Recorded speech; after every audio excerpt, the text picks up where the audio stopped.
Nous voici désormais en l'an 102 des Vimeria. Eaglefort a 35 ans et il vient de trouver son artefact.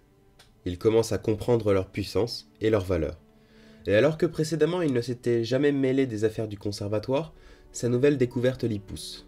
Il commence à chercher d'autres artefacts et à mener des observations sur les travaux du conservatoire. En décembre 102, il trouve une carte d'une vieille forteresse naine, à une demi-journée de marche de la capitale. La carte venant à peine d'apparaître sur sa toile d'espionnage, il en déduit rapidement que personne ne s'est rendu là-bas depuis la Grande Guerre, même la personne ayant trouvé la carte. La politique des Vimeria empêchant quiconque de sortir de la capitale sans justification, et explorer une cave n'étant pas une excuse valable.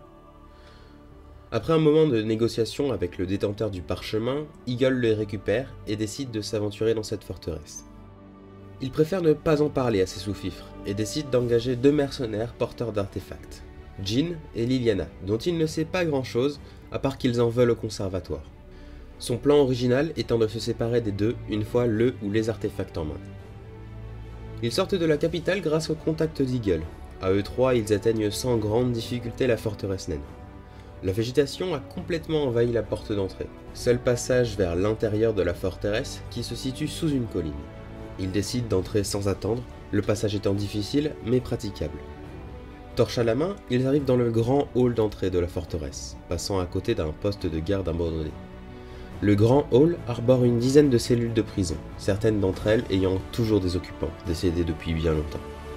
À leur grande surprise, la végétation ne semble pas avoir trop envahi la grotte, ce qui rend l'exploration plus facile. Ils évitent habilement un piège placé entre le hall et une sorte de dortoir, mais ce faisant, font quelques bruits. Des cris distants ne tardent pas à se faire entendre plus loin dans la forteresse, et le groupe décide d'avancer prudemment. Le couloir fait alors un embranchement. À leur gauche, le plafond s'est écroulé et les empêche d'avancer.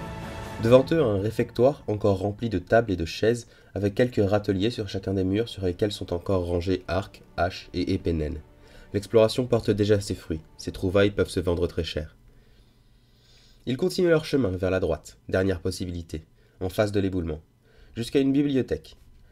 À la lumière de leurs torches, peu de livres ne sont encore visibles, mais alors qu'ils explorent la salle, Jean enclenche un mécanisme qui ouvre une porte secrète vers le reste de la forteresse. Ainsi, ils continuent leur exploration des lieux, en quête d'artefacts.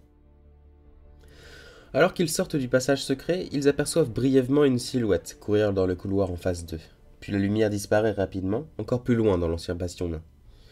Sur leur droite, ils découvrent d'anciennes chambres, mais les seuls meubles encore présents sont des lits, en mauvais état, et des coffres vides.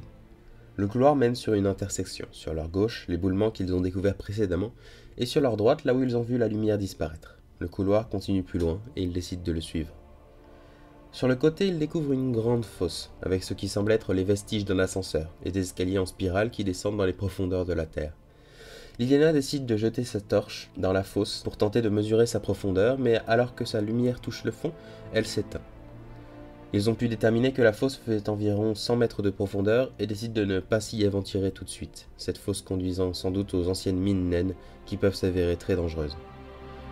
Progressant donc plus profondément dans la forteresse, ils trouvent le reste des chambres naines, aussi vides que les précédentes. Ils trouvent aussi une salle d'armes, elle aussi sans aucun contenu, mis à part les râteliers en ruine sur les murs. Ils le savent désormais, cette partie de la forteresse est utilisée. Ils ne savent pas encore par quoi. Peut-être des nains qui se cachent depuis des décennies, ou bien des monstres des profondeurs. Quoi que ce soit, ils ne vont pas tarder à le savoir. Alors qu'ils suivent le couloir qui décrit un coude autour d'une grande salle de banquet qu'ils décident de ne pas explorer pour le moment, ils aperçoivent au bout de la lumière sous une porte. Avançant prudemment et discrètement, ils arrivent jusqu'à la salle, la porte est entr'ouverte, et ils arrivent à peine à percevoir des voix venant de l'intérieur, parlant une langue qu'ils ne comprennent pas.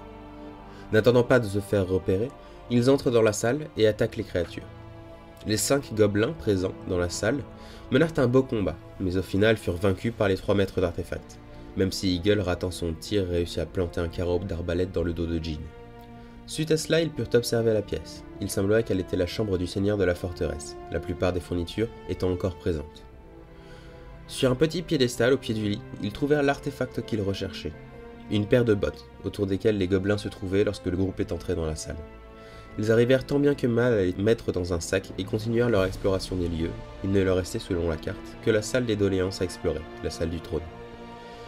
Dans celle-ci, ils trouvèrent un trône en or massif, malheureusement impossible à transporter.